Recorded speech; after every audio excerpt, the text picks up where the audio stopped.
Cheers, and welcome to Chicago Reacts. My name is Lauren, and today we are looking at internet historians' Too Fancy, Too Furious wine. Hence, my glass of vino.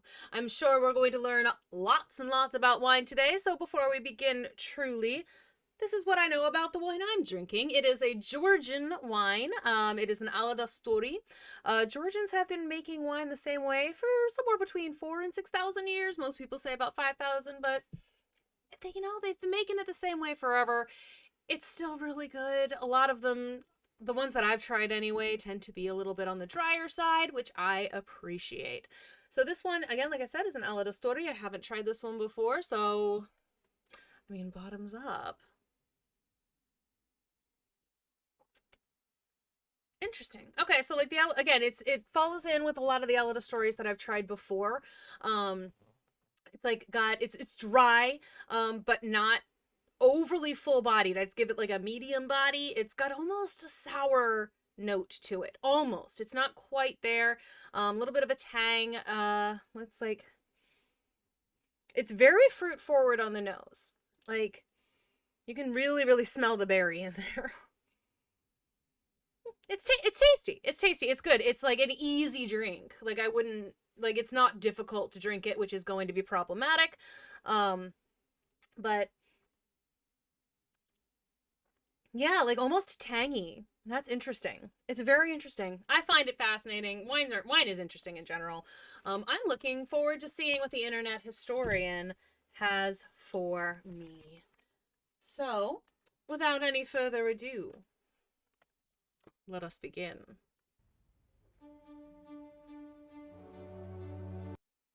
La la la la. This is too quick. The video meets the criteria of fair use. No citation. Okay. Is he getting in trouble for stuff? I wonder, because like this is like a lot of information. Okay. Feel free, wait 48 hours. Okay, so we'll do that. We'll make sure that this is a 48-hour window. Okay. Come here, little fella. I want to tell you a secret. I'm just like you. We're both down here in the dirt. Mine just happens to be imported. You are fighting in traffic, and I am fighting charges of trafficking. We're so similar. You're working a 9-to-5 job, and I am having to look at that. We're both going through it. So don't hate me. I'm not the problem. It's the wine snobs. They're the ones that look down on you. Why are these guys vampires? Like, these are all vampires, right? For sure. Like 100%. And frankly, I don't blame him. No, he's learning. Listen, let me pull you up by your bootstrap. Okay, and now we've got to frickin' stop it. Stop. Pause. Jesus. He's learning. Listen, let me...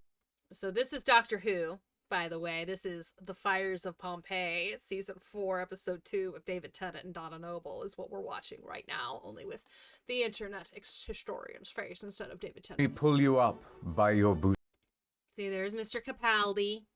There's David Tennant. I'm pretty sure he's reversed the image. Straps. What if I made you my little Pygmalion? Okay, so now he just told me Pygmalion, so now I know this is My Fair Lady. It's Liv Taylor. Who played... No. Natalie Wood? Whoever played Eliza. That's a reference that you wouldn't get. Oh. You know what? Perhaps I shall make a series of videos that will give you some sort of clue about fancy things. Yes, that's what I'll do. Something to give you just enough information to bluff your way through a fancy dinner. Did you know that Da Vinci painted the Mona Lisa? Somebody had to hold open the gates for the barbarians. Why not me? So let's do it. Let's look at wine. the Mountain Dew of upper society. With wine, there is only one rule. Kill or be killed. And if you want to survive the night, here are 6 things you should know about wine.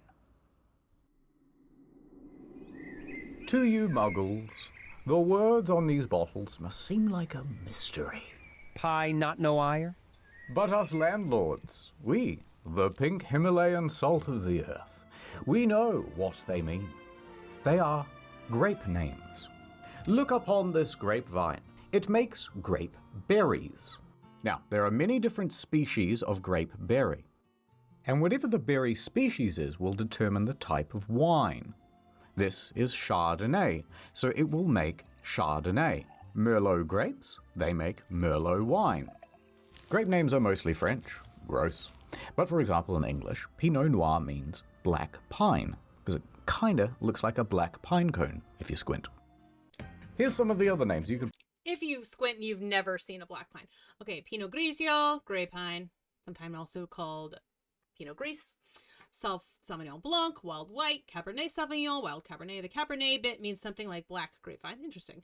Merlot means little blackbird. Syrah, or Syrah, also sort of, it's complicated, named after a city. Pause it. I'm busy. Wine... No, hey! It's annoying. Go back. Wine grape... This has been a problem all day. People are like, use the arrow keys! It doesn't freaking work. It takes forever. Okay. Chardonnay names. You can pause it. Is named after a village called Chardonnay from the Latin cardus, meaning wild artichoke. Riesling, probably from a Middle High German variant of Riesling, meaning soot, so called because the grapes tended to develop black spots when ripe. Wine grapes are not like the kind you get at the supermarket. Those are table grapes. You can think of it kind of like the difference between cooking chocolate and regular chocolate. You can eat them. Ugh. But they're overly sugary and kind of full of seeds and just not as nice to snack on. So the grape type is the main word on the bottle, but sometimes there are other words as well. I guess that's similar to like certain types of apples. Like they're not actually like crab apples or whatever, or like the apples that Johnny Appleseed planted, you know, were not necessarily apples that you would eat. They were the ones that you were using to make cider. For example, this Bourgogne. What the hell is a Chablis? It's all regions. Allow me to explain through the medium of song. Ooh! Nice. There's Chianti and Piedmont, also there's Burgundy. Don't forget Chablis Bordeaux. This one's from Italy, this one's from Italy, this one's from France, this one's from France, this one's from France, this one's from France. They're all from France. We're Italy. Look. Mine's from Georgia. Also, the Willamette Valley. Peak. Such good. The Russian River Valley wines are so good. They're from like frickin' Washington. Delicious. The general rule is, if you see a term you don't understand, it's probably just the French or the Italians being all la-dee-da about their particular region. All right, let's move on to price. Come on, I know a place. We're here. I can tell by the name on the sign. Now, don't embarrass me, I didn't bring my ID. Fiddle-tee-dee, look at all these bottles. So many options. Ooh, a cheeky $200 bottle. And here, oh, a $20 bottle. Now, I bet this $200 bottle tastes way better, right? Like it's got to be 10 times better than this one. That's just basic math. Go on, though. You choose one. Oh, no. Well, it was supposed to be a trick question, but they both taste pretty similar, right? There's not some threshold that you get to where it gets more expensive, and then it tastes better, and then more expensive again, and it tastes even better, until it gets so expensive and so incredible that it's like nothing you've ever had before. Break through the conditioning.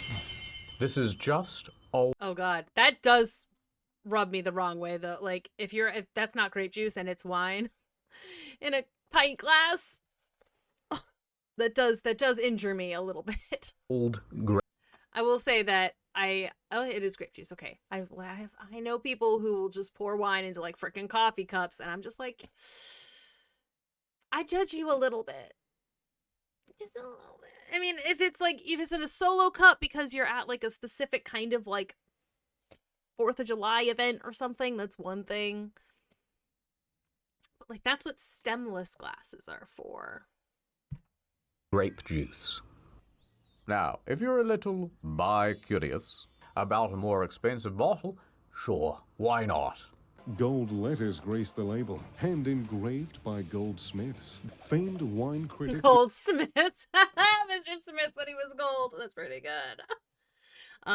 I will say that like one of the things that you can do to look for like good wine is like see if any of them have points. You know, they have like 91 points or whatever. You can find like $20 bottles of wine that have those like points on them, like the little label, and those are usually going to be really good bottles of wine. Just in a liquor store, look for something that says points, like it's 92 points, 91 points, 84 points, you know. Like, and those are going to be your hint for which is actually good or not.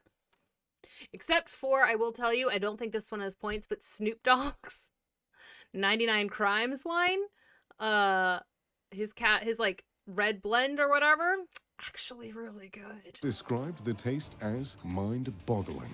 But realistically, after about $60, the flavor doesn't get much better. In fact, it plateaus out and it can even... Source, I made it up. Also, do more expensive wine taste better? Evidence from a large sample of blind taste tests, wine prices and quality ratings, a meta-regression analysis. I'm not even... Oskowalski and Dukalagos. I thought maybe like if I said that out loud, it would be a joke, but... go down. The best quality to price ratio is all the way over here, much lower, about $20. That's how much you should spend on a bottle of wine. That's Now, fair. Some people will say that I'm putting my heart and soul into this thing. I'm making an art, a form of art. How much is that worth? How much is art worth? about $20. Ah, but what about the Vintage? Well, look at this. A couple of cromulent slender necks. And they're the same price as well. But this one is from 2019, and this one is from... Well, see, this is what I was talking about, 92 points. See, like, both of those are 92 points, so both of them will be a reasonable bottle of wine, probably. Like, I like that he's got all of these, like, wax caps. But both of them will probably taste really good. 2022. Well, surely the older one is the better one, right? No. Many people think not that always. wine aging goes like this, and the flavor just keeps getting better over time. Wrong, wrong, wrong! The wine at the store has already been aged at the winery. I don't need to be more aged by sitting on this shelf and just collecting dust, or spending years at the back of your pantry at home. If I'm for sale, I'm ready to be consumed. I'm ready to have your hot lips wrapped around me. In fact, the general rule goes, Oh, look, Apothic. a corked bottle should be drunk within 5 years, and a capped bottle within 1 year. Come, there's What about wax? more. Let's pretend I am a waiter at a restaurant. You happen to be wearing a shirt, and so I have mistaken you as a paying customer. As a waiter, the first thing I will press you about will be food pairings. White wine with fish? A Merlot with pork? Well, kid, I'm gonna have to pair this truth nugget with something you don't want to hear. The food pairing doesn't really matter. It's all completely subjective. It's cuisine by Hoddesk. There are some general guidelines that can be useful, but there are so many exceptions, and yet it's also subjective with, yeah, this, but no, not that, but sometimes actually yes, but this, but it depends on that inconsistencies. There's no meaningful distinction between a studied expert and a blind guesser. I still feel like red wine pairs better with red meat, but that might just be a mental thing of mine. Scope. It's food astrology. Pay no attention to the sommeliers in the comment section. What the fuck is this? Most of this information is wrong. You cannot have a Merlot with lamb. It is far too heavy. I have been a sommelier for 16 years, so I think I know what I am talking about. You can't just post misinformation online and think it's fine. If you actually wanted to make this video correctly, you would have reached out to me and I could have helped. You're acting like any food can be paired with any wine and it will be fine, but you are wrong. I hope you see this comment and reflect on what I've said. Perhaps reach out to me if you'd like to redo this video. As I said, I can help you. Yeah. They are Yeah. bullshitting to upsell.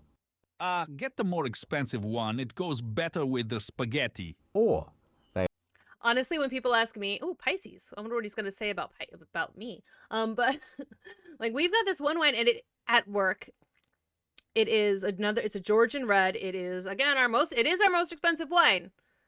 But it's also our most popular wine, like just without help. So when people ask, I tell them, I'm like, we got this dry red. It's very full bodied. It's the driest one we got. It's from Georgia. People are like, yes, give it to me. And it's just like, okay, you don't even give me a chance to tell you anything else. All right, I'm not mad about it. But also it is our just genuinely most popular wine, regardless of price. are a Pisces, and you shouldn't trust their opinion anyway. Rude! Hey! My opinion is great. I'm a Pisces. Something else to expect at a restaurant? Expect to get ripped off by the markup. Most restaurants add a 250 to 300% markup on their wine.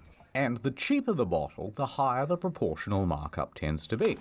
Not gonna lie, that's also like this is one of the reasons I never get wine if I'm going to a restaurant. Sometimes I'll go halvesies on a bottle with somebody, but like I do not get a glass of wine at a restaurant ever. I'm like I will get the $5 beer because that's still a markup, but it doesn't feel quite as egregious, you know, $5 beer instead of when a $15 six-pack or something. It's like, yeah, it's a little bit extra, but not terrible.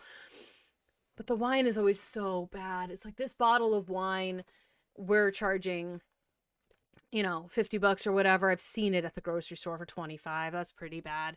And then like for a glass of wine is $15. I'm like, that's a lot for a glass of wine. For a 6-ounce pour, $15? No, I will get a freaking cocktail for the same amount of money. Or I'll just get like a thing of whiskey neat or something and for a little bit less and get more for my money. Like, So a $20 bottle will turn into an $80 bottle, but a $100 well, we don't do that. Like that's a little excessive. I don't think anyone does that. We have them for like 20, like you can find them for $20, $25. We'll sell them for $55, but like we don't go. Most places I don't think go that crazy. bottle may only rise to $150. Most people get the second cheapest bottle on the menu, regardless of the pairing, and that'll do just fine. And that's it. No more tips. Unless you want to leave me one. Oh? Actually, you know what? I got a fucking tip for you, mate. Ad time. I bet you're wondering how I got this cog in my knee. That's because I became the face of Incogni, the service that helps you be forgotten on the internet. I used to be a humble florist. One day we received a shipment of forget-me-nots. But inexplicably I fell in and ate a bunch of them. What? I forgot everything that day. My address, my web browsing I wonder if the forget-me-nots were like grown next to the River Leith. habits, where I worked, what my child's face looked like. I was supposed to pick him up from daycare, so that was kind of embarrassing. I just picked one of the kids that kind of looks like me. Oui, monsieur. Close enough. Have you ever signed up for some dodgy website? Have you ever dodged up for a legitimate website and they sell all your details onto a dodgy website? That's where I come in. Incogni man. And a nonna boy. There are data miners out there, data collectors, creating big servers all around the world. They take your name, your address, and your IP, and together they make a big profile, and that lives forever.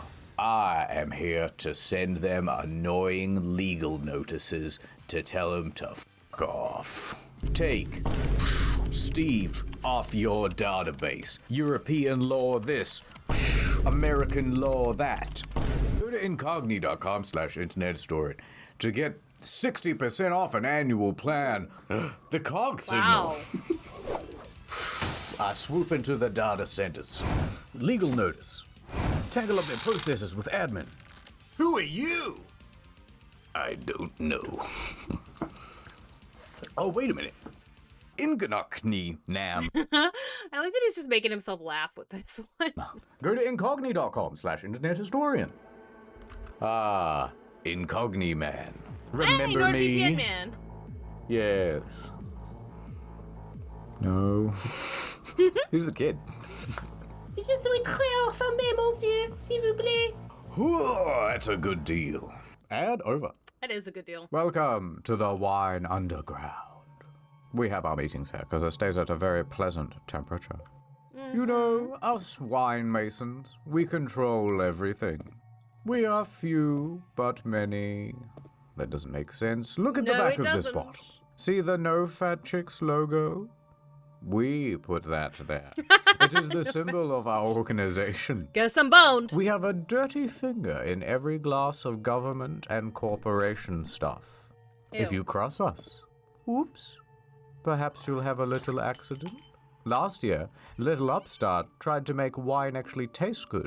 You know, like how grape soda does. Cut him up so good he had to get stitches. We caught one reporter trying to dig around into our operations. We all know how that one ended. With an airstrike. All right, my little juice box. I'm going to let you in on a secret. Why is champagne called champagne?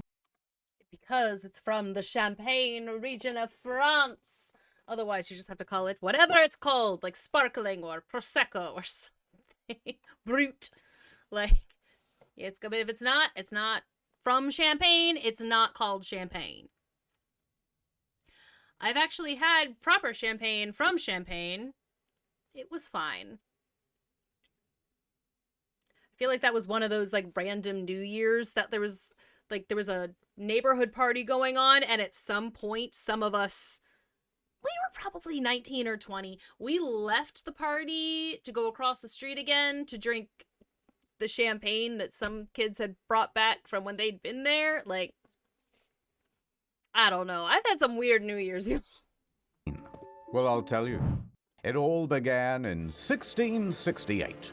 In the Abbey of St. Peter in northeast France, there's something spooky going on.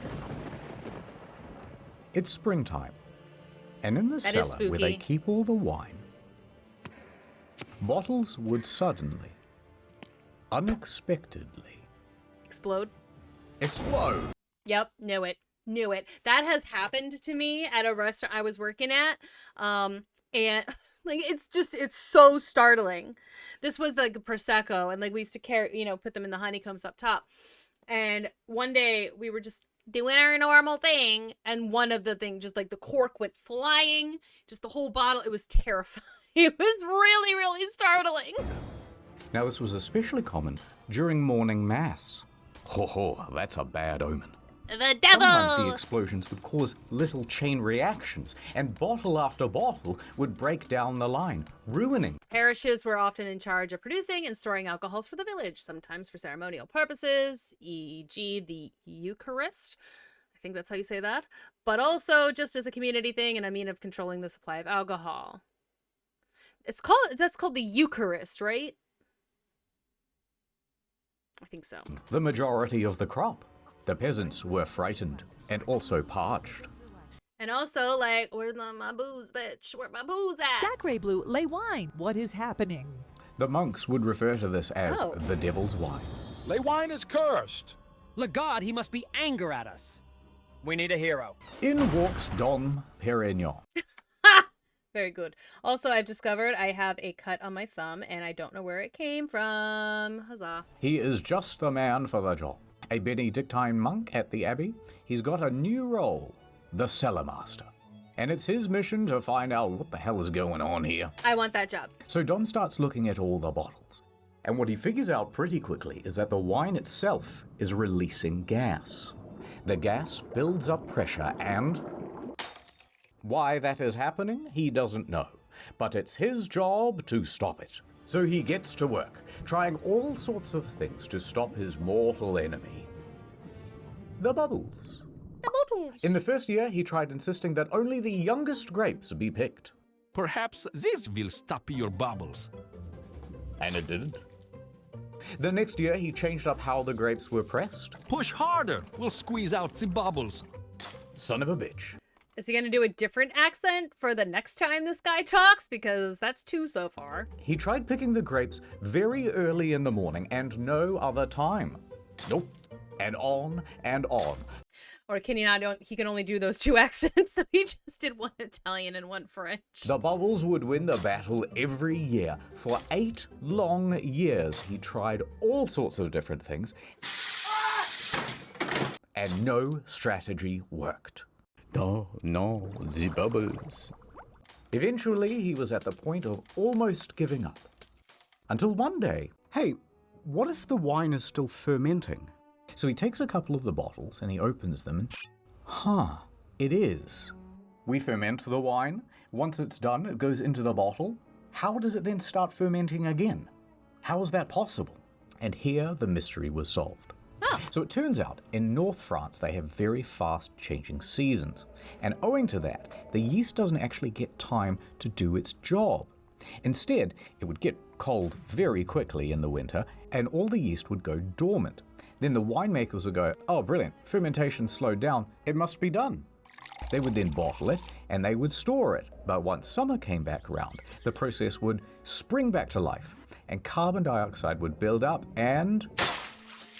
Interesting. Okay, he thinks, I cannot change the climate. Perhaps I shall not win the war against the bubbles. Now, the bubbles are... All right, so again, the first time he was definitely doing an Italian accent, and now he's settled into French. his enemy, and he has another enemy. The English. Well, shocking. Shocking. Like, okay, so I think when he did the Italian accent, which it was definitely Italian, right? Like, that sounded like he sounded like Mario the first time he said a thing. And then he's been settling into French, but I'm remembering that this is actually all happening in France. Shut up. And so, of course, the English are the problem. Therefore, the enemy of his enemy or something. Anyway, he starts talking to the English, and he goes, hey, how do you guys stop your bottles from exploding? And the British go, You what, mate? Core! Well, peep at how thin the bloody glass be in it. Thin glass is the problem. Thank you for using this text-to-speech preview. For a paid version, please go to... See, the English have created new coal-fired bottles with much thicker glass. Then they put a cork in the top.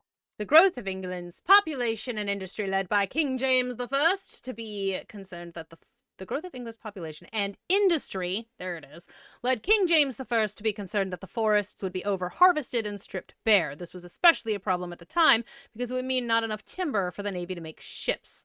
Okay, so he passed a law heavily restricting deforestation. Oh, okay, good for you. The English then, out of necessity, shifted to using coal, less good, for its manufacturing processes, which burnt a lot hotter than wood, ideal for glass making. This new tech meant that they could make better and sturdier glass bottles. Okay. And it allows them to make very foamy beer. That's right. He could just use thicker bottles and he won't have to worry about stopping the bubbles at all.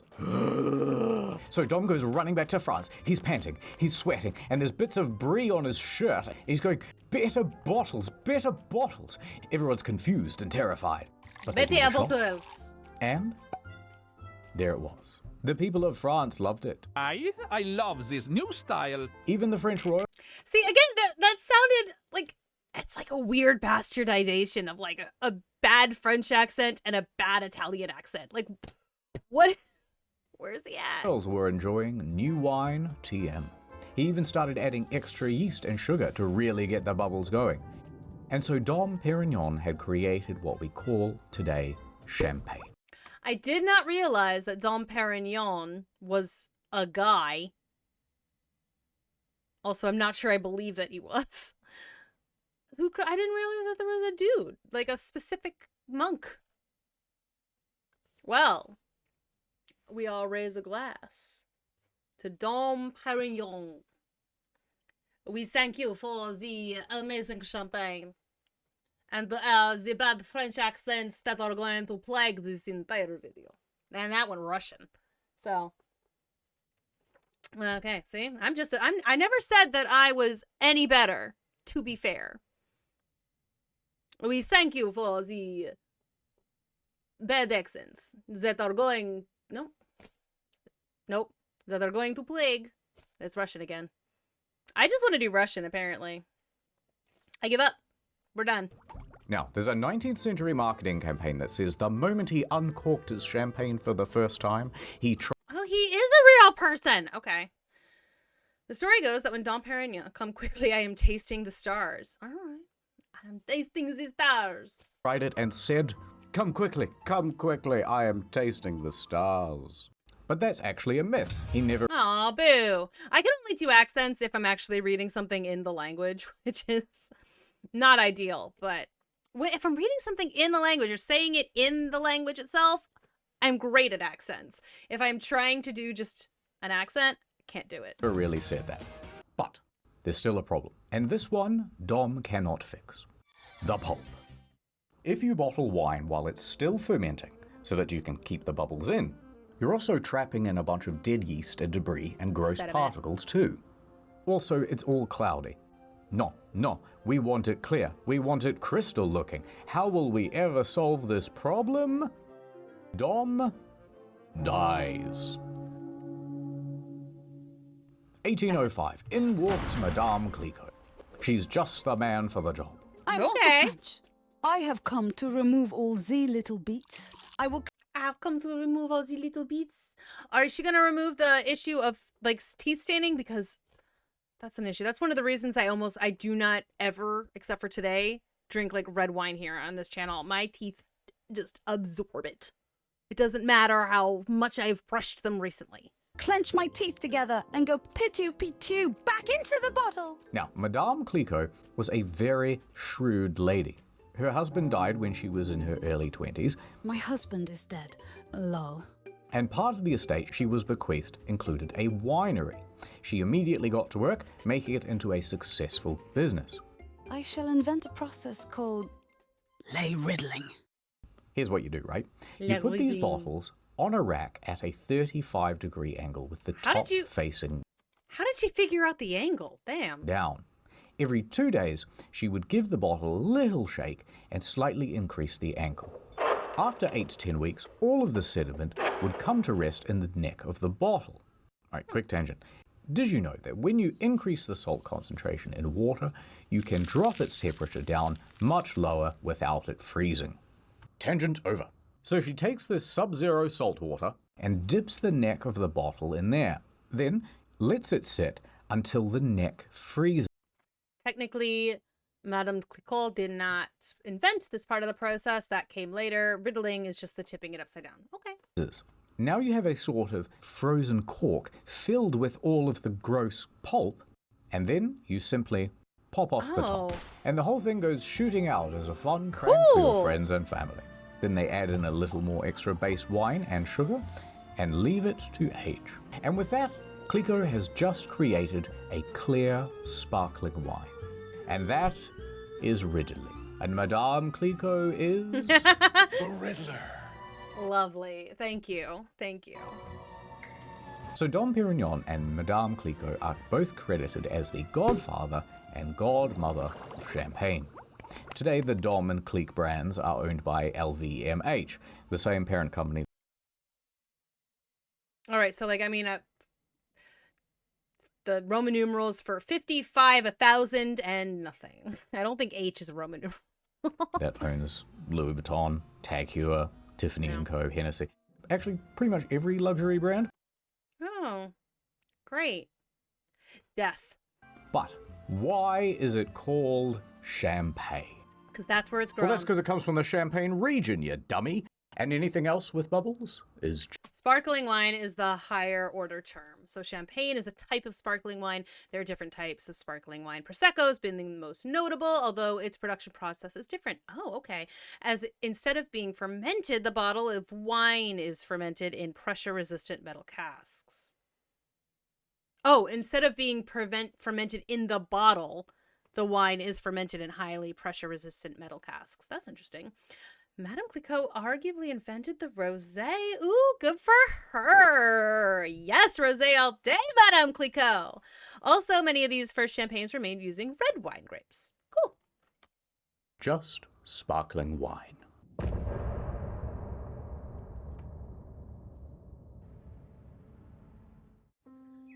Oh, it's you. I was It just is. looking out over the It is sunset. I. You know how it is. Thinking No. about stuff that happened in the past. The past. I remember it all too well. It The past? I mean, like, look at you, obviously. Remember them. was literally 1984. I was walking home with my parents from the opera. And then the Joker or somebody killed them. Joe Chill, maybe? I don't know. We watched a weird thing about bats. I don't know why my parents brought me to a weird bat musical or opera or whatever when I was 9. Although, you know what? I will say, I think I saw my first opera when I was 9. We went to go see Hansel and Gretel, and that is how I found out that I needed glasses, because everything was in German, and I couldn't understand it, and I couldn't read the little English words at the top of the screen, so I was miserable, and I hated opera forever. Keep up, we're nearly there. Hey, let's take a little shortcut, they said. We can cut through here. We were walking down a Crime well-lit alley. alleyway. It was nothing but quaint restaurants and bistros. Oh. Hey, look, Jinju. Then suddenly, a man holding a bottle of Shiraz came out of nowhere. Just a tipple, he said. Yeah, see? Okay, this is from Batman Begins. That's him. I was terrified. I knew nothing about wine. Go on, he said. My hands were shaking, knees weak. Right? That's Batman Begins. Isn't it? Or is... It's one of the Batman guys. Now, again, I'm gaslit all over again. Arms heavy. Complex aroma, wouldn't you say? No. This is from the first one, right? Michael Keaton's Batman? No, I don't know. Which one is this? Now I'm gaslighting myself. This has got to be from Michael Keaton's Batman.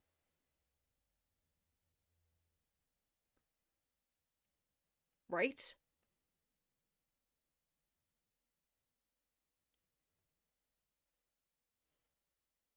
I don't know. And now I feel like an idiot. So thank you.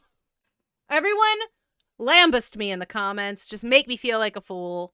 This is 100% Michael Keaton's Batman movie, though. So I'm settling in on that. Very good tannins? Oh, really? Yep. What's a tannin? I don't know. My parents died from embarrassment right there on the spot. Mommy! I'm sorry, Daddy. Just a tipple. It's too late for me, but I don't want the same thing to happen to you. That's why we have to learn about how to serve wine. So you've bought a bottle of wine to show your friends and family how successful and sophisticated you are. Did you know that Da Vinci painted the Mona Lisa? So let's go through how to serve the big three. Okay. White, red, and champagne. Let's say you've bought champagne. That bottle goes in the fridge. Champagne Yes. is served cold always. Yes. To open, peel off the foil and do not aim it at your face. Then twist off the metal thing. If Okay. you want people to think you're fancy, use the proper word, muselette. Muselé. It helps to contain the pressure. Muesli. Again, don't aim this thing at your face. It's really worth repeating. The PSI inside a champagne bottle is 70 to 90. Most measurements on average champagne has a pressure of 5.5 to 6 bar. That means something. If you were scuba diving and the equivalent pressure, the surfacing would give you the bends. That's bad. I've only scuba dived in a pool. I didn't have enough money to do the open water dives when I took the scuba diving class in college. So I am not certified as a scuba diver, but I'm close. That puts it in the same league as a Of course, it's not as dangerous as a nail gun. Nail guns compress the air into a very fine point and have a sharp projectile. We're trying to give a point of reference. Okay. like whoever the captions on this, like the little like inserts on this episode are fucking on point. Nail gun. So the cork comes out at about 50 miles an hour. And if you're in a house, you want to hold onto it very firmly with your hand. If you're Bezos, or you just won the Grand Prix, fling it over some ladies.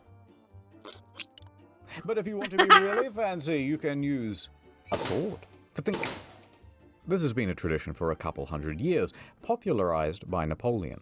After each victory, the army would use their sabers to crack one open for the boys. But I want to try to do that. I would need to get a better like knife kind of thing, but that could be fun. I would be so bad at it. I'm like really terrible at opening like Modelo's with a spoon. I can do it, I'm not great at it. sword's just ceremonial. You can use pretty much any blunt object to knock off the top. A phone, a shoe. I want to try it. If it's cold, it shouldn't fizz over too much, but you might want to have someone on the side with a ready glass. I need to the try glass this. type should either be a tulip or a flute. Although, if you've seen The Great Gatsby, you may notice that they use these. That's a coupe glass though. But like, y'all though, once we get our studio, if you want to see me try to open a champagne bottle with like various implements, or not a champagne, it'll be Prosecco probably. But go ahead and let me know, and I will. I make that a whole thing and try. How good can I get at opening it? I'm curious. Up until the mid-1900s, people used coupes. That's because, back in the day, excessive effervescence wasn't very cool. So these cups helped actually dispel the bubbles faster. In fact, sometimes they'd even use a small whisk or a fork to dissipate all Well, what's the fucking bubbles. point? Now, there's actually an old myth that the shape and size of the coupe was molded from one of Marie Antoinette's buboes. But it's probably not true. But like, we can pretend it's true, just for fun. Eventually, bubbles became a fancy feature, so the flute was adopted. Pour it sideways, y'all. None of this, like, what are you doing? Like, people do this all the time with beer, too. They just, like, pour it straight into the glass. No. Let it go down the side of the glass. Like, if you pour a beer just straight into a glass, the head is going to go crazy. If you pour it in sideways, you are almost always going to be okay. Same thing with Prosecco or sparkling wine of any kind.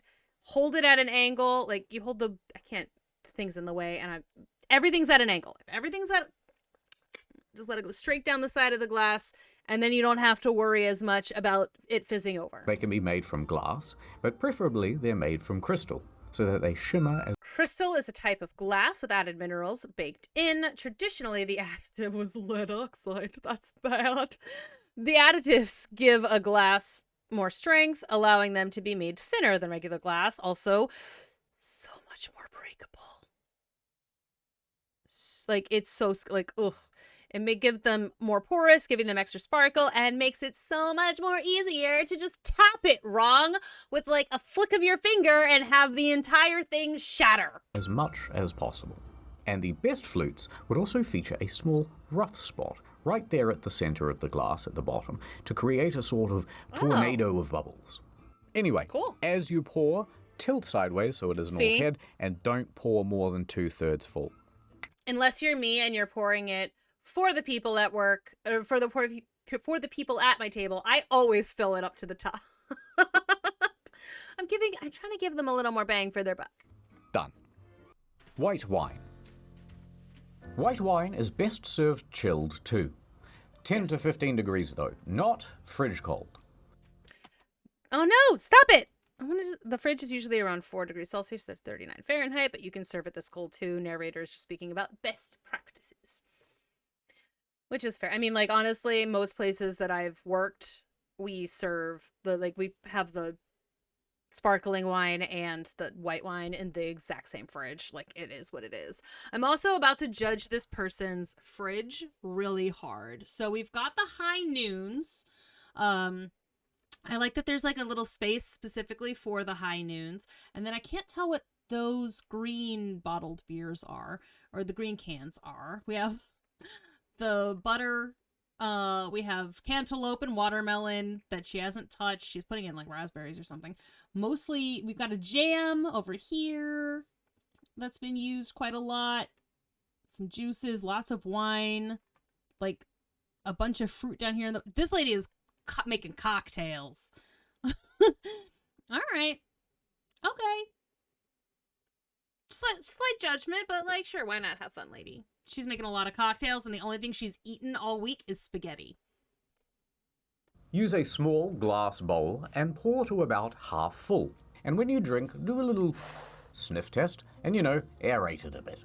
Then hold it down low on the stem so your hands don't heat up the liquid.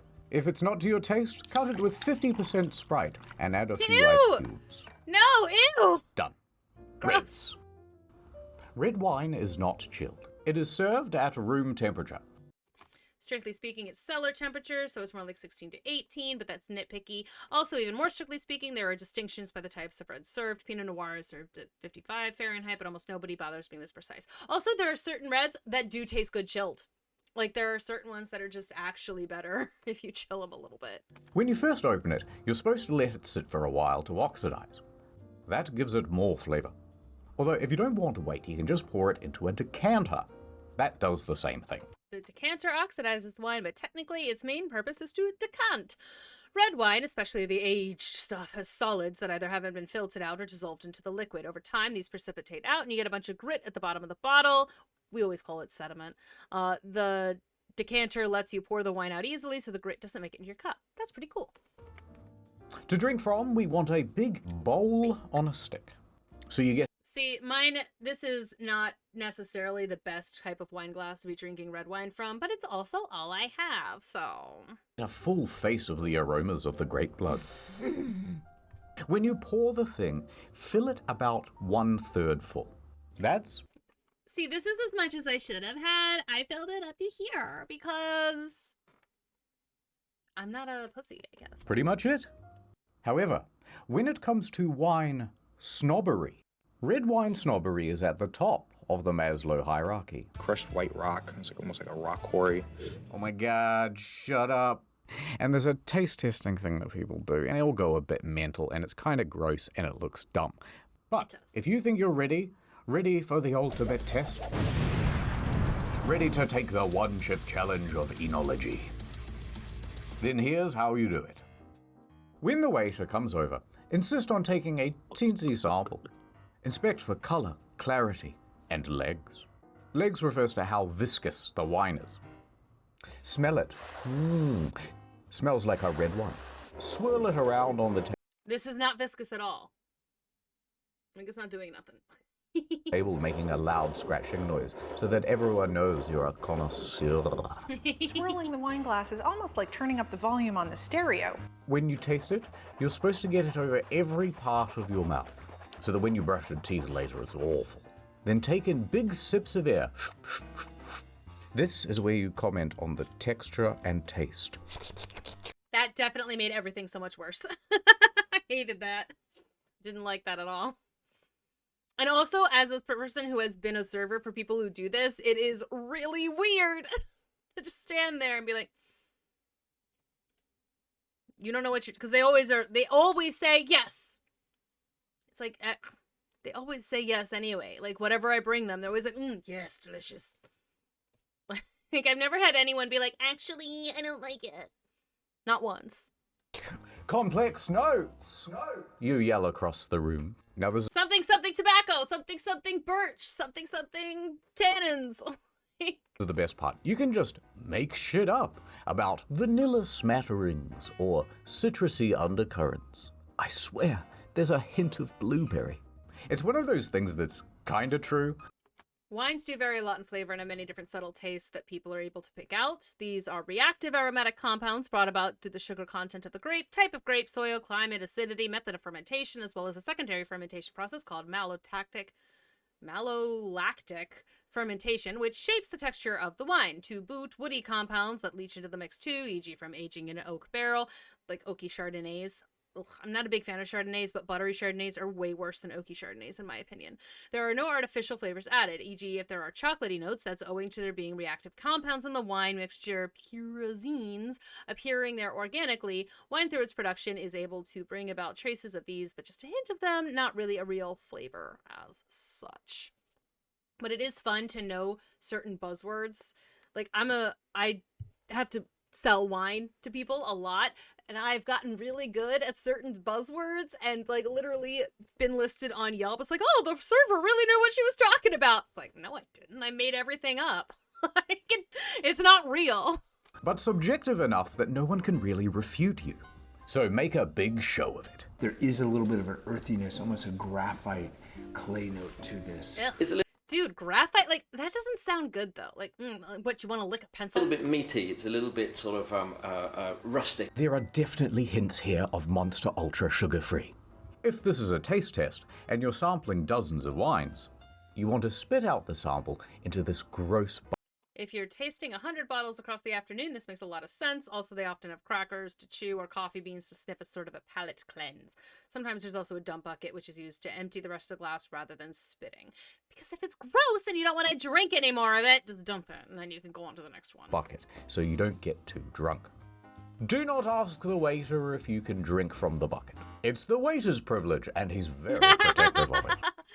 It just gets thrown out. Except at large gatherings like a festival where there might be hundreds of buckets, people are starting to collect it and redistill it into liquors. Gross. It's cooked so the germs can't survive. Still. Gross. Ew. No thank you. And that is how to serve wine. Okay, that's a lot of shitting on wine, people. And we shouldn't get bullied. But let me do a quick one. Yeah, you should. Because overall, wine is good. And a little wine snobbery can be good also. Being into wine is one of the great dad hobbies. Moms One day are you will invited have a too. I was like, I feel like it's a wine aunt thing. I would never have considered being into wine as a dad hobby. I think that, I guess, though, you know what? I will retract that statement immediately. Wine aunts aren't necessarily into wine. They're into drinking wine. At brunch, specifically. But they will drink basically anything at any time. That is not being into wine. That is enjoying yourself and having a good time. And I salute you! Model train set in your basement, complete with a little walking path and the grass just right. The best part about this hobby is building the thing, getting it just perfect, and then making people sit there while you explain. This is Outlast. He's showing us now a clip from Outlast right before Miles Upshur, yes, that is his name, gets his fingers cut off by Richard Traeger. Explain the little trains in excruciating detail of how they work. Now, the fun of Warhammer, that's when you save up for the little space marine man, you take him out of the packet, you put on a podcast with some Warhammer in the background. Of all the Primarchs, Horus is the best kisser. And you slowly paint it yourself. And then you argue with your mates later about why the Necrophiles are the best race. There are people that spend like tens of thousands of dollars on coffee machines and equipment. And then it takes like an hour to make a coffee. Yep. And it's like only 5% better, maybe, than the ones you get at the cafe. Not now, even. I could be Mr. Killjoy and come in and go, what's the point of that? Why not just buy it from the cafe? Enjoyment. Let people enjoy themselves. Although, if their hobbies cost them thousands of dollars, they should maybe be giving that back to the public in some kind of way. Why not just get a pre-painted Space Marine? Why not have someone else just Let's do install that. the train set?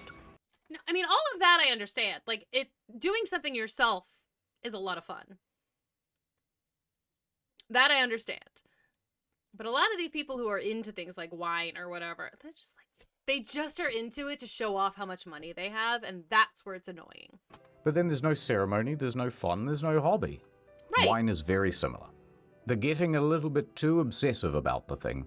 And being like... Some lemon zest as well, lemon pith. Super tangy. Is the purpose of wine. It's the fun of wine. Which is why wine is better than just some old grape juice. And you fucking wine loser snobs, you know what? You're all right. I mean, you're not having nearly as much fun as the rest of us who will just be like, is this mostly drinkable? Sure. Granted, I am a little picky. I don't like sweet wines, for instance. But, it's like in general, especially if I've had a lot to drink already, I'll just drink it. I'm not picky. The end. And that's about it. There's just one last thing left. The practical. Come on, my little nouveau biche. I booked out a whole restaurant. They serve some of the best blue whale caviar here. All right, you did it. You sat through the whole video without crying. I think this calls for a toast. Steady now. Whoop. Bye, Lordo. Uh-oh. I can't believe you killed again. But it's okay. Is this gonna be like just a thing? I feel like we're becoming close friends who can keep secrets and stuff. And because we're such close friends, I'm going to keep teaching you things. That's right. You're going to be just like me. Excellent. That's all I've ever wanted. Oh wait, there might be more. I just cannot tell which of this is blood and what's wine. By the way, this is the second video. If you haven't seen the first one, which is on Fancy at the Theatre, go look at it over here. But Oh, look at Christine Daae over there. there's also Fancy, the Arts, on Incognito. That's already live. And there's the next Incognito on its way. Do not forget Story Mode. Do not forget Incogni. And do not forget to dream. To think, perchance to dream, something, something, Hamlet, something or other, something, something, something. So, thank you for watching. If you managed to stick through this whole thing, holy shit, I've managed to make this video last forever. So sorry. Anyway, I did a lot of random accents in this one. I had oh, yikes. This video is long. I'm so sorry. But thank you for sticking around if you did, and I will see you all in the next one. Bye.